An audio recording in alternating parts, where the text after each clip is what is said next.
মা বাবার মৃত্যুর পরে 7টি হক রয়েছে। যাদের মা বাবা দুনিয়া থেকে বিদায় নিয়ে গেছে, মা বাবার জন্য তাদের করণীয় 7টি। 1 নম্বর, মা বাবার জন্য দোয়া করা, মা বাবার জন্য আল্লাহর কাছে রহমতের দোয়া করা, মাগফিরাতের দোয়া করা 1 নম্বর হক। 2 নম্বর, মা বাবার জন্য ইসালে সওয়াব করা। ইসাল অর্থ পৌঁছানো, ইসালে সওয়াব মানে মা বাবার জন্য সওয়াব পৌঁছানো। 3 নম্বর, মা বাবার যদি কর্জ থাকে কর্জ পরিশোধ করা।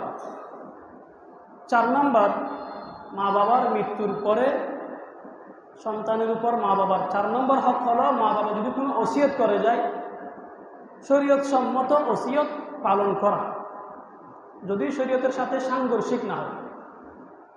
5 নম্বর, মা বাবার হক হলো মা বাবার আত্মীয় স্বজনের সাথে সুসম্পর্ক বজায় রাখা।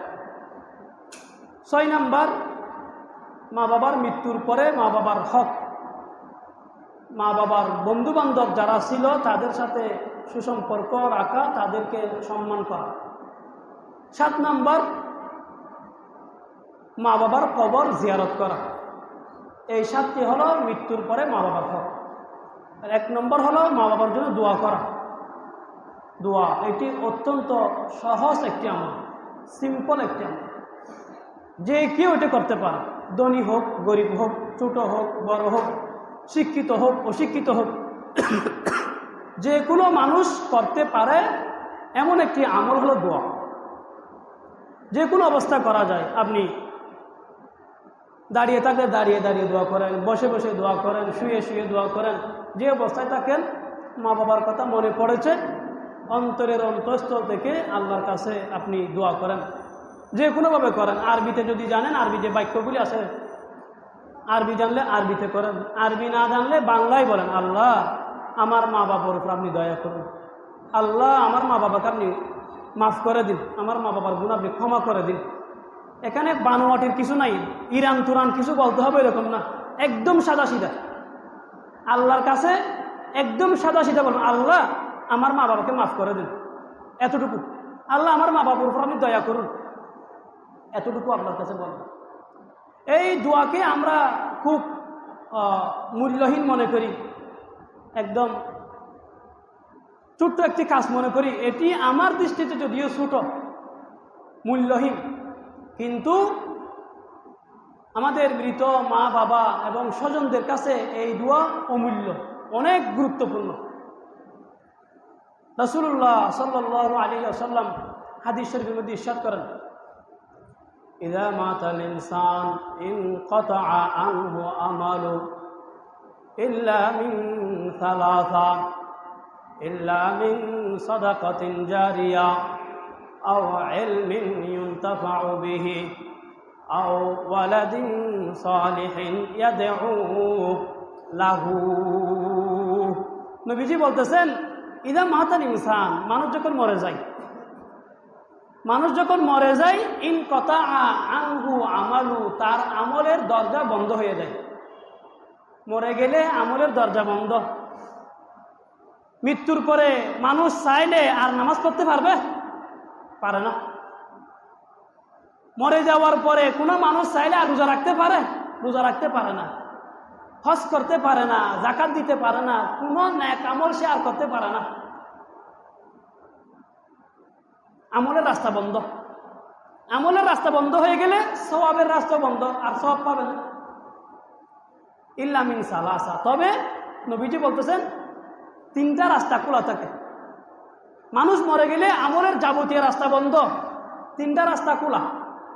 নাম্বার 1, ইল্লা মিন সাদাকাতিন জারিয়া, যদি সে জীবদ্দশায় সদকায়ে জারিয়া করে যায়, এমন নেক আমল যে আমল সে দুনিয়া থেকে যাওয়ার পরেও জারি থাকে।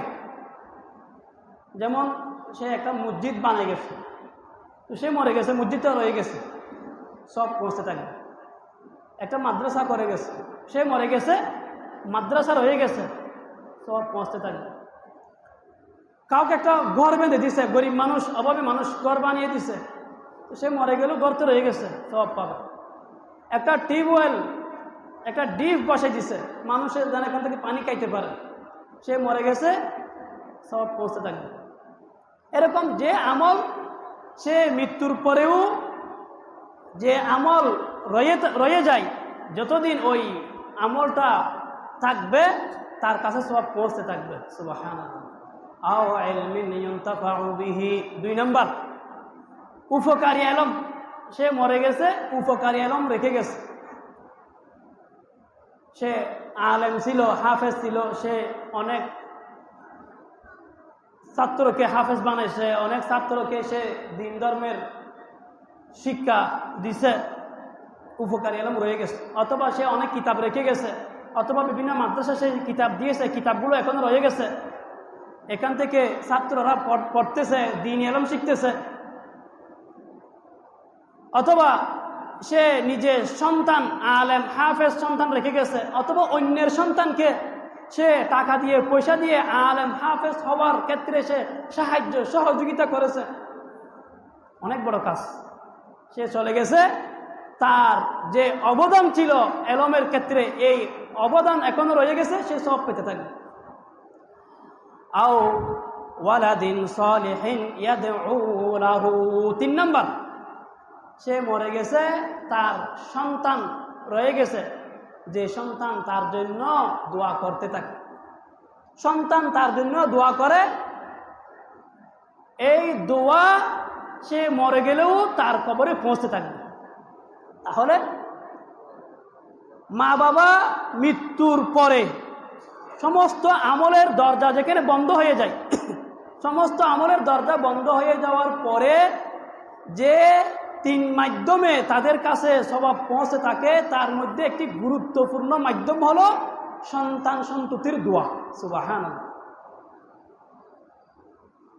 আমরা আমাদের এই দোয়াকে হালকা মনে করতেছি, সামান্য মনে করতেছি, কিন্তু আমাদের মা বাবা এবং মৃত আত্মীয় স্বজনের জন্য এই দোয়া অনেক বড়। হাদিস শরীফের মধ্যে আছে, রাসূলুল্লাহ সাল্লাল্লাহু আলাইহি ওয়াসাল্লাম বলেন, মাল মাইয়িত ফিল কবরি ইল্লা কাল গরিকিল মুতাগাউবিস। একজন সাঁতার না জানা মানুষ, যে সাঁতার জানে না, এরকম মানুষ যদি পানিতে পড়ে যায়, পুকুরে পড়ে গেছে, সাগরে পড়ে গেছে, নদীতে পড়ে গেছে, কি হবে? ডুবে যাবে। সে যখন ডুবে যাবে তখন সে কি করবে? সে মনে প্রাণে সেখান থেকে বাঁচতে চাইবে, সে যে কোনো একটা কিছু ধরে সে নিজের জান রক্ষা করার চেষ্টা করবে। নবীজি বলতেছেন, কবরে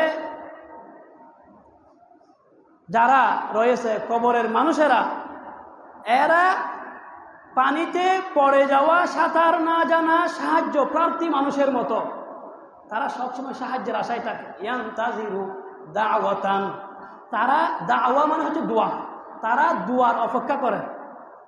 তালহাকুহু মিন আবিন আও উম্মিন আও আখিন আও সাদিকিন। আবুন মানে বাপ, উম্মুন মানে মা, আখুন মানে ভাই, সদিক মানে বন্ধু। বাবা কখন একটু দোয়া করবে, দোয়ার অপেক্ষায় থাকে। মা কখন একটু দোয়া করবে, দোয়ার অপেক্ষায় থাকে। ভাই একটু দোয়া করবে, ভাইয়ের দোয়ার অপেক্ষায় থাকে। কোনো বন্ধু একটু তার জন্য দোয়া করবে, এই দোয়ার অপেক্ষায় থাকে। উদাহরণ হিসেবে বলা হয়েছে, এভাবে তার সন্তান সন্ততি, ছেলের পক্ষ থেকে দোয়ার অপেক্ষায় থাকে, মেয়ের পক্ষ থেকে দোয়ার অপেক্ষায় থাকে। তো যখন কেউ দোয়া করে, ফাইদা লাহিকাতহু কানা আহাব্বা ইলাইহি মিনাদ দুনিয়া ওয়া মা ফিহা।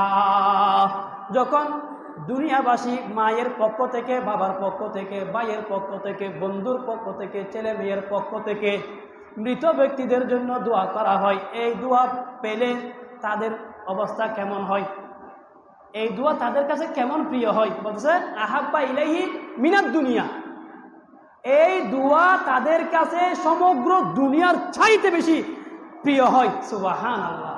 শুধু দুনিয়ার চাইতে নয়, আমা ফিহা, দুনিয়ার মাঝে যত জিনিস আছে তার চাইতে বেশি দামি হয় দুনিয়ার মধ্যে, দুনিয়া থেকে জীবিত স্বজনদের পক্ষ থেকে যে দোয়া তারা পাঠায়, এই দোয়া তাদের কাছে সারা দুনিয়ার চাইতে বেশি, দুনিয়ার মধ্যে যত কিছু আছে তার চাইতে বেশি প্রিয় হয়। সুবহান। শুধু তাই নয়, ওয়াইনাল্লাহ তাআলা লা ইউদখিলুহু আলা আহলিল কুবুর মিন দুআই আহলিল আরদি। দুনিয়াবাসীদের এই দোয়া আল্লাহ তাআলা কবরবাসীদের কাছে এমনভাবে পৌঁছায়, আমসালাল জিবাল, জিবাল মানে পাহাড়, জবলুনের বহু বচন জিবাল, যেন এক একটা বিশাল বিশাল পাহাড়। সুবহানাল্লাহ। আমরা মনে করতেছি সামান্য দোয়া, আমরা মনে করতেছি সামান্য দোয়া করছি মাত্র, আল্লাহ আমার মাকে মাফ করে দিন, সামান্য। কিন্তু আল্লাহ তাআলা এটা আপনার মায়ের কাছে, বাবার কাছে পাঠায় যেন এক একটা পাহাড়। সহজ উদাহরণ দেখেন, ধরেন আপনার কোনো একজন আত্মীয় আমেরিকা আছে, আপনার জন্য উনি 100 টাকা গিফট করেছে, উনি পাঠিয়েছে 100 টাকা, $100, $100, আমেরিকার $100 পাঠিয়েছে।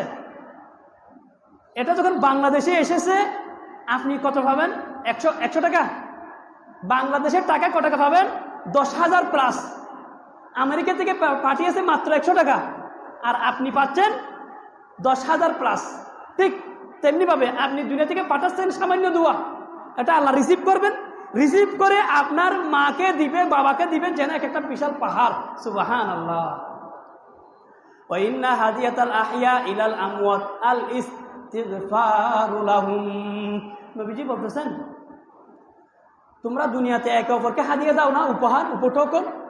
বন্ধু বন্ধুকে উপহার দেয়, আত্মীয় এক আত্মীয়কে উপহার দেয়, গিফট করে। মা যদি বেঁচে থাকতো মাকে আপনি কত কাপড় দিতেন না, জুতা দিতেন না, মায়ের চিকিৎসা করতেন না, মাকে একটা ভালো খাবার খাওয়াইতেন না। এখন মা তো মরে গেছে, বাবা মারা গেছে, মন চাইলেও মাকে একটা ভালো কাপড় দিতে পারতেছেন না। মন চাচ্ছে এক জোড় ভালো জুতা মাকে দিবেন, বাবাকে দিবেন, সুযোগ নাই। মাকে আজকে একটা দেশি মুরগি জবাই করে একটা ভালো করে 2টা ভাত খাওয়াবেন, মন চাচ্ছে, সুযোগ নাই। দুনিয়ার মধ্যে আপনি এক অপরকে খাদিয়া দিতে পারে, বিভিন্ন কিছু দিতে পারে, মা বাবাকে দিতে পারতেছেন না। মা বাবাকে কি দিবেন? মা বাবাকে আপনি কাপড় দিবেন, জুতা দিবেন, বিরিয়ানি খাওয়াবেন? না, এগুলো লাগবে না। মা বাবার জন্য আপনার পক্ষ থেকে উপহার কি? নবীজি বলতেছেন আল ইস্তিগফারু লাহুম। আপনার পক্ষ থেকে, জীবিত ব্যক্তিদের পক্ষ থেকে মৃত ব্যক্তিদের জন্য উপহার, গিফট হলো তাদের জন্য ক্ষমা প্রার্থনা করা। আপনি আল্লাহকে বলুন, আল্লাহ আমার মায়ের গুনাহ মাফ করে দিন, আল্লাহ আমার বাবার গুনাহ মাফ করে দিন, আল্লাহ আমার বন্ধুর গুনাহ মাফ করে দিন, আমার অমুক প্রিয়জনের গুনাহ আপনি মাফ করে দিন। এই যে আপনি বলতেছেন আল্লাহ মাফ করে দিন, এটা ওনাদের কাছে হাদিয়া হিসেবে আল্লাহ তাআলা পেশ করবে। সুবহানাল্লাহ। রাসূলুল্লাহ সাল্লাল্লাহু আলাইহি ওয়াসাল্লাম বলেন, ইন্নাল্লাহা আযজা ওয়া জাল্লা লা ইয়ারফাউ দারাজাতা লিল আবদি সালিহি ফিল জান্নাহ। আল্লাহ তাআলা জান্নাতে পেয়ারা বান্দাদের মর্যাদা বুলন্দ করবে, সম্মান বাড়াই দিবে, প্রমোশন করে দিবে। এখন বান্দা চিন্তা করবে, কিরে আমি তো এখন পরকালীন জীবনে আমার আমল টামল সব বন্ধ, আমল যেহেতু বন্ধ আমার তো আর প্রমোশন হওয়ার সুযোগ নাই, আমার মর্যাদা বৃদ্ধি হওয়ার সুযোগ নাই। এখন আমার মর্যাদা বৃদ্ধি হলো, আল্লাহ আমার প্রমোশন করে দিলেন, আমাকে আল্লাহ 2nd ক্লাস থেকে যে 1st ক্লাসে দিয়ে দিলেন।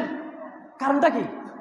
কৌতূহল বশত বান্দা আল্লাহর কাছে আরজ করবে, ফায়াকুলু ইয়া রব, বান্দা বলবা, ও আমার রব, ও আল্লাহ, মিন আইনা লি হাযা, আপনি যে আমার সম্মান বাড়াই দিলেন, আমার মর্যাদা বাড়াই দিলেন, আমার প্রমোশন করে দিলেন, এটা কিসের বিনিময়ে, কিভাবে হলো এটা? ফায়াকুল, তখন আল্লাহ বলবে, বি ইস্তিগফারি ওয়ালাদিকা লাকা। ও আমার বান্দা, তুমি দুনিয়া থেকে চলে এসেছো, তোমার আমলের দরজা বন্ধ, ঠিক আছে, তবে তুমি দুনিয়া থেকে আসার সময় যে তোমার সন্তান রেখে এসেছো, তোমার রেখে আসা সন্তান তোমার জন্য ইস্তিগফার করতেছে, তোমার জন্য গুনাহ ক্ষমা চাচ্ছে, ক্ষমা প্রার্থনা করতেছে। তোমার সন্তানের ইস্তিগফারের বদলতে তোমার সন্তানের ক্ষমা প্রার্থনার বদলতে আমি তোমার প্রমোশন করে দিলাম। সুবহানাল্লাহ। তাহলে এই যে মা বাবার জন্য গুনাহ মাফ চাওয়া, মা বাবার জন্য আল্লাহর কাছে দোয়া করা, এটা বৃথা না। এটা মা বাবা পর্যন্ত খবর হয়ে যাবে, মা বাবা জানতে পারবে যে আপনি মা বাবার জন্য দোয়া করতেছেন। তো তাওয়াঙ্গার গশতাই আজ মালে মা, তো তাওয়াঙ্গার গশতাই আজ মালে মা, এ জামাগা ফেলসুদি আজ হালে মা। মা বাবা কবরে বলতেছে, ও আমার ছেলে, ও আমার সন্তান সন্ততি, কত কষ্ট করে তোদেরকে লালন পালন করেছি, কত কষ্ট করে তোদেরকে বড় করেছি, কত কষ্ট করে তোদের জন্য এই জায়গা জমি দন দৌলত জমা করেছি, সব তোদেরকে দিয়ে এসেছি। আমার দিয়ে আসা সম্পদে তুই আজকে ধনী হয়েছিস, তাওয়াঙ্গর হয়েছিস। আর আমি মা, আমি বাবা কবরের এই পুকুরের পাড়ে শুয়ে আছি, আমার একটু খবর নিচ্ছিস না, আমার জন্য একটু দোয়া করতেছিস না, কেমন কথা? মা বাবা আমরা যদি মা বাবাকে স্মরণ না করি, তাদের জন্য দোয়া না করি, মা বাবা কবরে বসে বসে আমাদের জন্য আফসোস করবে। এটা যেন না হয়। মা বাবার দিয়ে যাওয়া সম্পদ নিয়ে মা বাবার আদর যত্নে বেড়ে উঠে আমরা মা বাবাকে ভুলে যাব, এটা যেন না হয়। প্রতিটি মুহূর্তে মুহূর্তে আমরা মা বাবার জন্য দোয়া করি। আমাদের মধ্যে অনেকে এমন আছি যে মা বাবা যখন ছিল আমাদের বুঝ ভালো ছিল না, মা বাবার যথাযথ কদর করি নাই, সেবা করি নাই, যত্ন করি নাই। এখন মনে মনে আফসোস লাগতেছে, হাই মাকে হারিয়ে ফেলেছি, বাবাকে হারিয়ে ফেলেছি, আসলে তো মা বাবার যথাযথ খেদমত করতে পারি নাই। মনটা ছোট, মনে হচ্ছে আমি মা বাবার নাফরমান, আমার নামটা মনে হয় মা বাবার নাফরমান সন্তানের লিস্টিতে রয়ে গেছে। এখন আমার কি উপায় হবে? আমি কি মা বাবার নাফরমান সন্তানের লিস্টি থেকে আমার নামটা মুছে মা বাবার সুসন্তান হিসেবে, মা বাবার ফরমাবরদার সন্তান হিসেবে আমার নামটা মা বাবার ফরমাবরদার সন্তানের লিস্টিতে নিয়ে যেতে পারবো? এমনটা আমাদের মনে আসে। হাদিসের দিকে তাকালে আমরা বুঝতে পারি যে সুযোগ আছে। সরকার একটা সুযোগ দেয় না কালো টাকা সাদা করার জন্য? এরকম আর কি। যারা দুনিয়ায় জীবিত থাকা অবস্থায় মা বাবার যথাযথ খেদমত করি নাই, নিজের নামটা মা বাবার নাফরমান সন্তানের লিস্টের মধ্যে উঠে গেছে। এখন মা বাবা মৃত্যুর পরে আমার বুঝে আসছে যে আমি তো মা বাবার জন্য কিছু করতে পারি নাই, এখন আমি কি করব?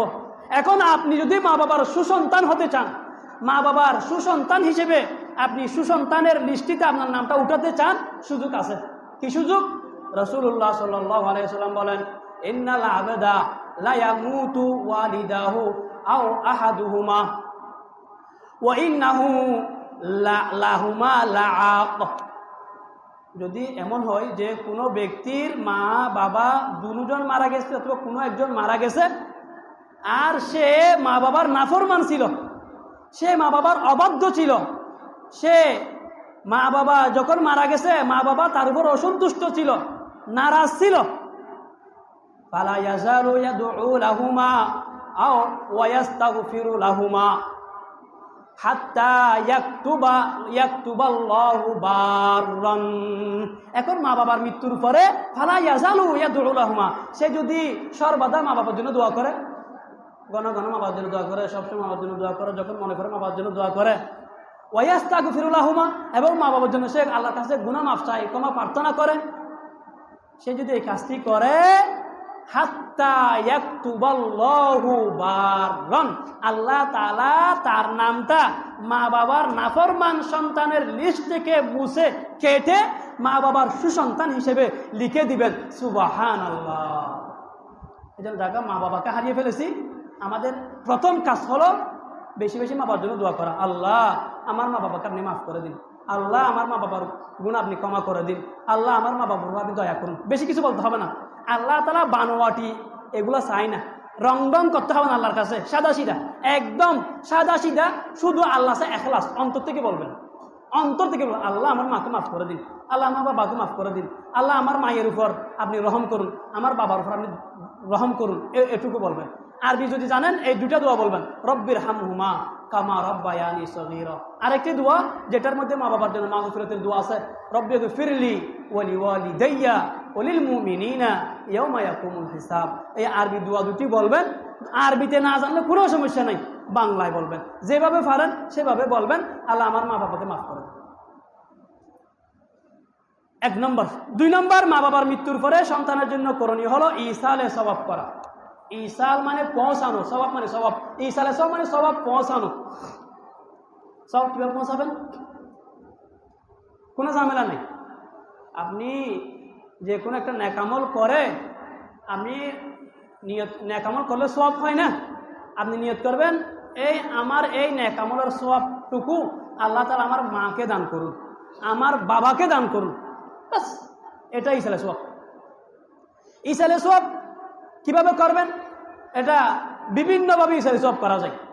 যাদের তৌফিক আছে হজ করার মাধ্যমে ইসালে সওয়াব করা যায়, উমরার মাধ্যমে ইসালে সওয়াব করা যায়, কুরবানির মাধ্যমে ইসালে সওয়াব করা যায়, নামাজ পড়ার মাধ্যমে, রোজা রাখার মাধ্যমে, তিলাওয়াতের মাধ্যমে, দান সৎকার মাধ্যমে, বিভিন্ন নেকামলের মাধ্যমে ইসালে সওয়াব করতে পারবেন। একজন মহিলা সাহাবী, তার মা মারা গেছে। রাসূলুল্লাহ সাল্লাল্লাহু আলাইহি ওয়াসাল্লামের কাছে তিনি আসতেছেন, ইয়া রাসূলুল্লাহ, আমার মা মারা গেছে। ইন্নাহা লাম তাহুজ্জা কত্তু, আমার মা কোনোদিন হজ করতে পারেনি, হজ করেনি। আফা আহুজ্জু আনহা, ইয়া রাসূলুল্লাহ, আমি কি আমার মায়ের পক্ষ থেকে হজ করতে পারবো? আমি আমার মায়ের পক্ষ থেকে হজ করলে আমার মা সওয়াব পাবে, হজ হবে? নবীজি বলেন, হুজ্জি আনহা, হ্যাঁ তুমি তোমার মায়ের পক্ষ থেকে হজ করো। আপনি যদি নিজের হজ হয়ে যায়, নিজের উপর হজ ফরজ হয়, আগে নিজেরটা করতে হবে। বড় সেরাক দিই, তারপর মসজিদে সেরাক, নিজের হজ করবেন। এরপরে যদি তৌফিক থাকে মায়ের পক্ষ থেকে হজ করেন, বাবার পক্ষ থেকে হজ করেন।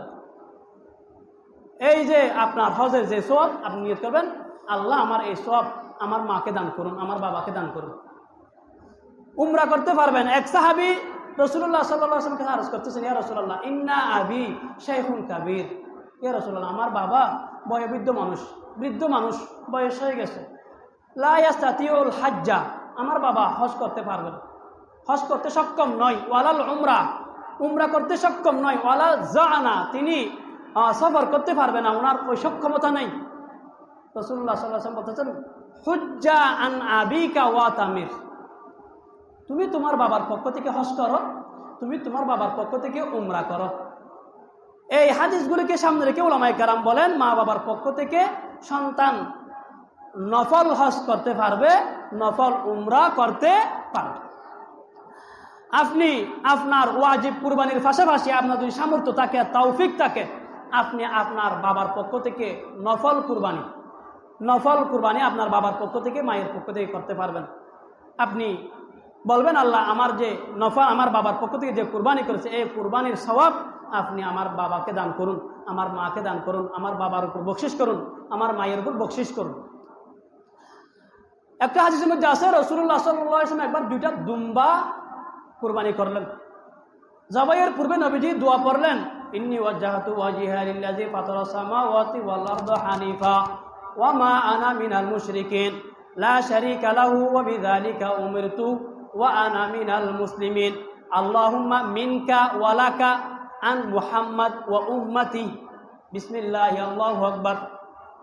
নবীজি এই দোয়ার শেষের দিকে এসে বললেন, আন মুহাম্মাদ ওয়া উম্মতি, মুহাম্মাদের পক্ষ থেকে সাল্লাল্লাহু আলাইহি ওয়াসাল্লাম, ওয়া উম্মতি, এবং তার উম্মতের পক্ষ থেকে। তাহলে এখানে সমস্ত উম্মত, জীবিত মৃত সব উম্মত এখানে অন্তর্ভুক্ত হয়ে গেছে। কারণ নবীজি এখানে উম্মতকে অন্তর্ভুক্ত করার কারণ কি? সবাই সব পাবে, সব যদি না পাই তাহলে অন্তর্ভুক্ত করার তো কোনো কারণ নেই। তো এই হাদিসকে সামনে রেখে উলামায়ে কেরাম বলেন, ব্যক্তি তার ওয়াজিব কুরবানি আদায়ের পাশাপাশি সামর্থ্য থাকলে মায়ের পক্ষ থেকে, বাবার পক্ষ থেকে নফল কুরবানি করতে পারবে। আল্লাহ তাআলা ওই সওয়াব তার মা এবং বাবাকে দান করবেন। সুবহানাল্লাহ। আপনি নফল নামাজ পড়ে এই সওয়াব মা বাবাকে বকশিশ করতে পারবেন। নফল রোজা রেখে তিলাওয়াত করে ওই সওয়াব মা বাবাকে বকশিশ করতে পারবেন। সদকা, দান সদকা করে আপনি যে দান করেন, 5 টাকা, 10 টাকা, 100 টাকা, 500 টাকা, 5000 টাকা, 10,000 টাকা, যাই করেন, যা সামর্থ্য অনুযায়ী আপনার জন্য যেমন করতে পারবেন, আপনার মা বাবার পক্ষ থেকেও করতে পারবেন। এক সাহাবী রাসূলুল্লাহ সাল্লাল্লাহু আলাইহি ওয়াসাল্লামের কাছে আরজ করছেন, ইয়া রাসূলুল্লাহ, আমার মা মারা গেছে, আমি আমার মায়ের পক্ষ থেকে যদি সৎকা করি আমার মা কি উপকৃত হবেন, মানে আমার মা কি ওই সব পাবেন?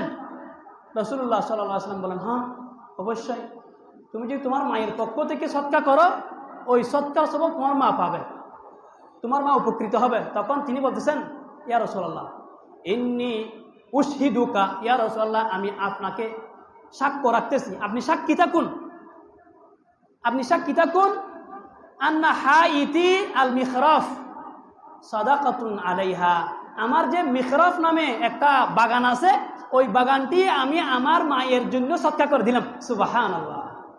তাহলে আপনি আমার মায়ের পক্ষ থেকে বাবার পক্ষ থেকে যে কোনো আত্মীয় স্বজনের জন্য আপনি সৎকার করলে ওই সৎকার সওয়াব ওনারা পাবেন। এই জন্য আমরা মৃত মা বাবার জন্য 1 নম্বরে কী করবো? দোয়া করব। 2 নম্বরে তাদের জন্য ইসালে সওয়াব করব, তাদের কাছে সওয়াব পৌঁছাবো।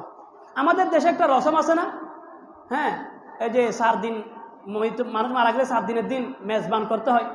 এখানে একটা জিনিস ভালো করে বুঝেন, আপনি যে কোনো সময় আপনার মায়ের জন্য বাবার জন্য যে কারোর জন্য 5টা 10টা মানুষকে আপনি খানা খাওয়াইলেন, নিয়ত করলেন, এই যে সওয়াব খানা খাওয়াই যে সওয়াবটা আমার মা আমার বাবা পাক, ওটা নিয়ত করলেন। আপনি দোকানে বসছেন, আপনার কাছে কোনো মেহমান আসছে, মেহমানকে আপনি যে নাস্তা খাওয়াইলেন, তো সওয়াব আছে না? তো আপনি যদি নিয়ত করেন এই সওয়াবটা আমার আল্লাহ তাআলা আমার মাকে দান করুন, কোনো সমস্যা নেই। আপনি যে দোকানে বসে আপনার কোনো ভাইয়ের সাথে আপনি বসে নাস্তা করলেন, নাস্তা করালেন, আপনি বিল দিলেন, তো আপনি নিয়ত করলেন এই যে আমি আমার এক ভাইকে নাস্তা করিয়ে যে বিল দিলাম, এই যে একটা সওয়াব পেলাম না, এই সওয়াবটা আল্লাহ আমার মাকে দান করুন, আমার বাবাকে দান করুন, কোনো সমস্যা নেই। কিন্তু আমাদের দেশে যে একটা রসম হয়ে গেছে, মানুষ যে এটাকে বাধ্যতামূলক মনে করে, এমন পরিস্থিতি হয়ে গেছে যেখানে এইটার রসম গণহারে আপনারা দেখবেন, টাকা না থাকলে মানুষ কর্জ করে। এই জন্য আমাদের ওলামা কেরাম এটাকে বেদাত বলে, যে আপনি বাধ্যতামূলক বানায় ফেলছেন, এটাকে রসম বানায় ফেলছেন, মানুষ এটা না করলে শরম পায়, লজ্জা করে, না করলে মানুষ আবার বলা বলি করে, এটা বেদাত। একটা নফল কাজকে আপনি যখন এটাকে যখন আবশ্যকীয় একটা স্টাইল একটা রূপ দিবেন তখন এটা বেদাত। স্বাভাবিকভাবে আপনি এটা দিন তারিখ ঠিক করতে হবে কেন? কোথাও নাই এটা, এগুলো বানানো। আপনি যে কোনো সময় আপনার ইচ্ছা, কেন আপনার 7 দিনের দিন বাধ্যতামূলকভাবে এটা করতে হয়? কোনো দরকার নেই। এবং এত মানুষ খাওয়াইতে হয়, পুরো পাড়া থেকে খাওয়াইতে হয়, এগুলো সব বানানো, আপনি দেখাতে পারবেন না কোথাও। এখানে 2টা জিনিস, একটা হচ্ছে কি খানা খাওয়াইয়ে এই খানার সওয়াবটা আমার মা যেন পায়, বাবা যেন পায়, এটা নিয়ত করা, কোনো সমস্যা নেই, তা আমরা অবশ্যই বলি। কিন্তু এটাকে 7 দিনের দিন করতে হবে, পুরো পাড়াকে খাওয়াইতে হবে, 7 দিনের দিন না করলে এটা সমালোচনা করতে হবে, উদার ধার নিয়ে করতে হবে, এগুলো সব গন্ডামি, এগুলোর সাথে শরীয়তের কোনো সম্পর্ক নেই। 2 নম্বর গেলে ইসারা সব। 3 নম্বর মা বাবার করজ, মা বাবার সমুদয় সম্পদ থেকে কর্জ আদায় করতে হয়। এরপরও যদি ওনাদের কর্জ থেকে যায়, সন্তান যদি সামর্থ্যবান হয়, মা বাবার খেদমত হিসেবে তাদের কর্জ আদায় করা এটা সন্তানের নৈতিক দায়িত্ব। কারণ কর্জ এটা বান্দার হক, এই হক আল্লাহ মাফ করেন না। রাসূলুল্লাহ সাল্লাল্লাহু আলাইহি ওয়াসাল্লাম বলেন, ওয়াল্লাযী নাফসি বিয়াদি, ওই সত্তার কসম যার হাতে আমার জান, লাউ আন্না রাজুলান কুতিলা ফি সাবিলিল্লাহ সুম্মা উহিয়া, যদি কোনো ব্যক্তি আল্লাহ রাস্তায় শাহাদাত বরণ করে এরপর তাকে আবার জীবিত করা হয়, সুম্মা কুতিলা সুম্মা উহিয়া, সে আবার আল্লাহর রাস্তায় জীবন দান করে, আবার তাকে জীবিত করা হয়, সুম্মা কুতিলা, সে আবার আল্লাহর রাস্তায় জীবন দান করে, কয়বার হলো? আরে ভাই, একবার আল্লাহর রাস্তায় জীবন দিতে পারা, শাহাদাত বরণ করা, এটা তো অনেক বড় সৌভাগ্যের বিষয়। আর এই জায়গায় নবী বলতেছেন একবার নয়, 2 বার নয়, একে 3 বার যদি কোনো ব্যক্তি শাহাদাত বরণ করে, ওয়া আলাইহি দাইনুন, এরপরেও তার উপর যদি মানুষের কর্জ থাকে, মানুষ তার কাছে হক পায়, পাওনা আছে, মা দাখালাল জান্নাহ, সে জান্নাতে যাবে না, হাত্তা ইউকযা আনহু দাইনুহু, যতক্ষণ পর্যন্ত তার কর্জ আদায় হবে না। আল্লাহু আকবার। হযরত জাবির রাদিয়াল্লাহু আনহু বলতেছেন, এক ব্যক্তির ইন্তেকালের পরে আমরা তাকে গোসল দিলাম, কাফন পরালাম, তাকে আতর মাখালাম, নবীজির কাছে নিয়ে আসলাম, নবীজির দরবারে গিয়ে আরজ করলাম, ইয়া রাসূলুল্লাহ জানাজা হাজির। রাসূলুল্লাহ সাল্লাল্লাহু আলাইহি ওয়াসাল্লাম আসলেন, এসে জিজ্ঞেস করতেছে ওর কি কর্জ আছে? আমরা বললাম 2 দিনার কর্জ আছে ওর। রাসূলুল্লাহ সাল্লাল্লাহু আলাইহি ওয়াসাল্লাম সাথে সাথে জানাজা না পড়ে আবার চলে গেলেন। যার কর্জ রয়ে গেছে, মানুষের হক যার উপর রয়ে গেছে, তার জানাজা রাসূল পড়ান নাই, চলে গেছেন। হযরত আবু কাতাদা রাদিয়াল্লাহু আনহু বলতেছেন, আমি তার কর্জ আদায়ের জিম্মাদারি গ্রহণ করলাম, আমি পরিশোধ করব। তখন হযরত জাবের বলতেছেন, আমরা আবার নবীজির দরবারে গেলাম, ইয়া রাসূলুল্লাহ, আবু কাতাদা বলতেছে সে তার কর্জগুলি পরিশোধ করবে। রাসূলুল্লাহ সাল্লাল্লাহু আলাইহি ওয়াসাল্লাম আবার আসলেন, এসে বলতেছে করজদার পাওয়া গেছে, মইয়ত কর্জ থেকে মুক্ত হয়ে গেছে। রাসূলুল্লাহ সাল্লাল্লাহু আলাইহি ওয়াসাল্লাম তখন জানাজা পড়ালেন। চিন্তা করে দেখেন, যার কর্জ রয়ে গেছে এরকম ব্যক্তির জানাজা রাসূল পড়াতে রাজি হন নাই। আল্লাহু আকবার। এই জন্য পার্থপক্ষে কর্জ করবেন না, করলে এটা সুদ করার জন্য খুব বেশি চেষ্টা করবেন। নিজে সন্তানদেরকে বলে যাবেন, বলে রাখবেন যে আমার এত টাকা অমুকের কাছে, অমুক আমার কাছে কর্জ পাই, তোমরা একটু খেয়াল রাখিও। এরপরে 4 নম্বর ওসিয়ত। মা বাবা যদি কোনো ওসিয়ত করো, শরীয়তসম্মত ওসিয়ত, শরীয়তের সাথে সাংঘর্ষিক হলে হবে না। মা বাবা বলে গেছে আমি হজ করতে পারি নাই, বদলি হজের ব্যবস্থা করিও, উমরা করিও, আমার নামাজ কাজা থেকে গেছে, রোজা কাজা থেকে গেছে, তোমরা ফিদিয়া আদায় করিও, এই ধরনের ওসিয়তগুলি, যে অথবা ওয়ারিশ নয় এরকম কারোর জন্য কিছু সম্পদ দেওয়ার ওসিয়ত করেছেন, ওনার বাকি সম্পদের 3 ভাগের 1 ভাগ থেকে এই ওসিয়ত পালন করা অপরিহার্য। তবে শরীয়তের সাথে সাংঘর্ষিক হলে এগুলো করা যাবে না। বলে গেছে যে আমি মারা গেলে আমার কবরের উপর তোমরা একটা মসজিদ বানিও, একটা ঘর বানাইও, এখানে তোমরা প্রতিদিন মোমবাতি জ্বালাইও, এগুলো করা যাবে না। রাসূলুল্লাহ সাল্লাল্লাহু আলাইহি ওয়াসাল্লাম এগুলোর উপর লানত করেছেন। লানা রাসূলুল্লাহ সাল্লাল্লাহু আলাইহি ওয়াসাল্লাম যায়িরাতিল কুবুর ওয়াল মুত্তাখিযিনা আলাইহাল মাসাজিদ ওয়াস সুরুজা। রাসূলুল্লাহ সাল্লাল্লাহু আলাইহি ওয়াসাল্লাম জিয়ারতকারিনী মহিলাদের উপর অভিশাপ করেছেন। কবরে যারা সিজদার জায়গা বানায়, কবরকে যারা সিজদার জায়গা বানায়, কবরের উপর যারা মসজিদ বানায়, তাদের উপর লানত করেছেন। এখন আমাদের দেশে প্রায় মসজিদে সিজদা করা হয় না, এগুলা আসলে শয়তান ওদেরকে গুমরা বানায় ফেলছে। রাসূলুল্লাহ সাল্লাল্লাহু আলাইহি ওয়াসাল্লাম এদের উপর অভিশাপ করে গেছেন, হাদিসের মধ্যে আছে। ওয়াস সুরুজ, সুরুজ যারা বাতি জ্বালায়, যারা কবরে বাতি জ্বালায়, তাদের উপর নবীজি লানত করেছেন। এটার সাথে শরীয়তের কি সম্পর্ক? আমাদের এখানে কাছে একটা মাজার আছে রাস্তার উপর, এখানে দেখবেন দিনে রাতে যে কোনো সময় এখানে অনেকে মোমবাতি জ্বালায়, সোনা লেপে দেওয়ালের সাথে। এগুলির সাথে, মাজারে মোমবাতি জ্বালানোর সাথে, সোনা লাগানোর সাথে, বিভিন্ন মসজিদে বেলাওয়াহা মসজিদের দেওয়ালও দেখবেন অনেকে সোনা লাগায়, সব বন্ডামি। এগুলোর সাথে শরীয়তের কোনো সম্পর্ক নাই, যাররা পরিমাণ সম্পর্ক নেই। কেউ যদি পান আমার কাছে নিয়ে আসবেন, যদি এগুলোর কোনো দলিল পান। কোনো দলিল নাই, এগুলো সব জাহালত, মূর্খতা, বান্ডামি, শরীয়তের নামে কুসংস্কার। এগুলোর সাথে শরীয়তের কোনো সম্পর্ক নেই। মাজারে কেন আপনি এখানে সোনা ডলবেন? কেন আপনি মসজিদের দেওয়ালে সোনা লাগাবেন? এগুলোর সাথে শরীয়তের কি সম্পর্ক? শিরিক এগুলো। আপনি গায়রুল্লাহকে কিছু দেওয়ার পাওয়ার কি ক্ষমতা আদর মনে করতেছেন, এখানে কেন মোমবাতি জ্বালাবেন? মোমবাতির সাথে এখানে কিসের সম্পর্ক আপনার? কোনো সম্পর্ক নাই। এগুলো বান্ডামি, এগুলো শরীয়তের নামে কতগুলা গর্হিত কাজ, কুসংস্কার কাজ, এগুলো কখনো করবেন না। যারা করে তাদেরকে আপনারা বুঝাবেন, এগুলো শরীয়তের সাথে সংঘর্ষ।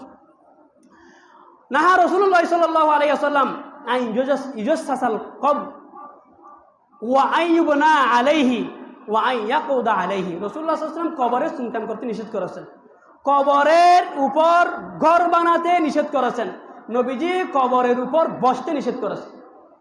এগুলো করবেন, এগুলো এরকম ওসিয়ত করলে এগুলো পালন করবেন না। এরপরে মা বাবার আত্মীয় স্বজনের সাথে সুসম্পর্ক রাখা, মা বাবার বন্ধু বান্ধবের সাথে সুসম্পর্ক রাখা। হযরত আব্দুল্লাহ বিন উমর রাদিয়াল্লাহু তাআলা আনহু একবার রাস্তা দিয়ে যাচ্ছেন, এক বেদুইন গ্রাম্য মানুষের সাথে দেখা হলো। বলতেছে আপনি কি অমুকের ছিল? অমুক না? বলতেছে হ্যাঁ। তখন তিনি, ওনার একটা গাধা ছিল, বললেন তুমি এটার উপর আরোহণ করো। মাথায় একটা পাগড়ি ছিল, পাগড়িটা ওনাকে পরিয়ে দিলেন। এটা অনেক সম্মানের বিষয়, নিজের পাগড়িটা পরিয়ে দেওয়া। তখন সাথে সফর সঙ্গী যারা ছিলেন বলতেছেন, আরে বেদুইন মানুষ, গ্রাম্য মানুষ, এরা সামান্য কিছু পেলে খুশি হয়ে যায়, এত কিছু করার কি দরকার? তুমি বলছেন না না, ও হচ্ছে আমার বাবার বন্ধুর ছেলে, আমার বাবার বন্ধুর ছেলে, আমার বাবার বন্ধুত্বের খাতিরে আমি তাকে কি করতেছি? এরকম সম্মান করতেছি। কেননা রাসূলুল্লাহ সাল্লাল্লাহু আলাইহি ওয়াসাল্লাম বলেছেন, ইন্না মিন আবাররিল বাররি সিলাতুর রাজুল আহলা বুদ্দা আবিহি। যে নবীজি বলেছেন বাবার বন্ধুদের সাথে সুসম্পর্ক রাখা এটি অত্যন্ত ভালো কাজ, সওয়াবের কাজ, উত্তম কাজ। এজন্য বাবা জীবদ্দশায় যাদের মহব্বত করতেন, যাদের সাথে বন্ধুত্ব রাখতেন, তাদেরকে মহব্বত করা, তাদেরকে সম্মান করা, তাদেরকে সাহায্য সহযোগিতা করা, এটি সন্তানের উপর একটি নৈতিক দায়িত্ব। আমরা বাবার বন্ধু বান্ধব, মায়ের সাথে যাদের সুসম্পর্ক ছিল তাদেরকে আমরা খবর রাখবো, তাদেরকে মহব্বত করব, তাদেরকে সম্মান করব, এগুলা মা বাবার হক। এরপরে শেষ 7 নম্বর হক হলো মা বাবার কবর জিয়ারত করা। রাসূলুল্লাহ সাল্লাল্লাহু আলাইহি ওয়াসাল্লাম বলেন, মান যারা কবর আবওয়াহি আও আহাদিহিমা কুল্লা ইয়াউমিল জুমআ গুফিরা লাহু ওয়া কুতিবা বাররা। যে ব্যক্তি প্রতি জুমা মা বাবা উভয়ের অথবা কোনো একজনের কবর জিয়ারত করবে, আল্লাহ তার গুনাহ মাফ করে দিবেন। ও কুতিবা বাররা, আল্লাহ তাকে সুসন্তান হিসেবে, নেককার সন্তান হিসেবে আল্লাহ লিখে দিবেন। সুবহানাল্লাহ। এজন্য আমরা মা বাবার জন্য যে যেখানে থাকি সেখান থেকে তো যে কোনো কিছু পড়ে আল্লাহর কাছে দোয়া করতে পারি, দান সদকা করে সব করতে পারি। মাঝে মাঝে মা বাবার কবর গিয়ে জিয়ারত করব। আসসালামু আলাইকুম ইয়া আহলাল কুবুর ইয়াগফিরুল্লাহু লানা ওয়া লাকুম আনতুম সালাফুনা ওয়া নাহনু বিল আসার, এরকম বলে কি ওনাকে সালাম দেব। এরপরে যা ইচ্ছা দরুদ শরীফ, বিভিন্ন সূরা ইত্যাদি পাঠ করে তাদের জন্য আল্লাহর কাছে দোয়া করব। আল্লাহ তাআলা আমাদের সবাইকে বুঝার আমল করার তৌফিক দান করুন। ওয়া আখিরু দাওয়ানা আলহামদুলিল্লাহি রাব্বিল আলামিন। যারা সুন্নাত